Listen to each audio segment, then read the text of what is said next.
Hello everyone.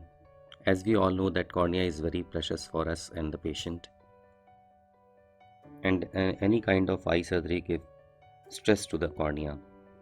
All precautions must be taken to get non-compromised cornea in the post-op period. Your handling inside the eye is very important. Any handling inside the eye must be done very carefully and always take all steps to save the corneal endothelium. Availability of varieties of viscoelastic have made our job very easy. However, the knowledge of use of appropriate viscoelastic at different times is very essential and crucial.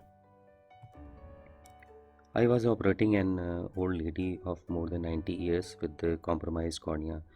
Cornea was very hazy and the cornea was having numerous corneal guttate. At the time of phaco-fragmentation, we need to save the endothelium from the fluid turbulence and the moving fragments. So here we need to use the viscoelastic, which has the coating abilities, which coats the endothelium well and it stays in the antechamber for longer time.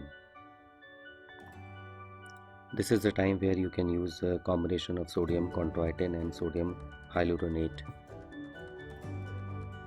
Care should be taken during phaco-fragmentation. Always divide the nucleus in small pieces and try to finish the fragmentation either in the bag, or you can bring it at the level of iris plane and you can do fragmentation. Do not leave the fragments floating in the antechamber.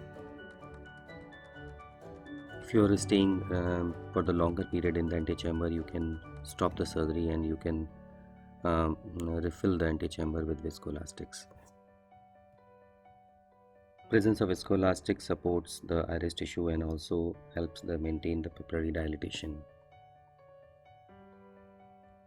So in case of a non-dilating pupil, or if the patient is having iris flutter, you can use the combination of chondroitin and sodium hyaluronate to dilate the pupil and support the iris tissue.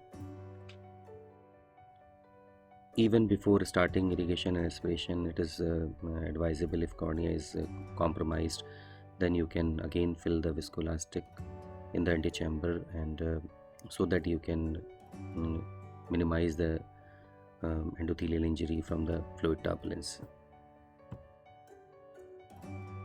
So after irrigation and aspiration, the time for IOL implantation, and IOL implantation should be done in the presence of cohesive viscoelastics. You can use the copious amount of methyl cellulose to protect the corneal epithelium also. You can see that the cornea has numerous corneal guttate.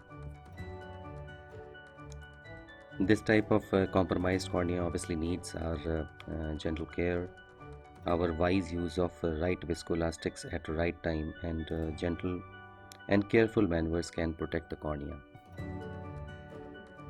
Always wash the viscoelastics thoroughly before leaving the antechamber, because leftover viscoelastic can also compromise the corneal condition. Thanks for watching.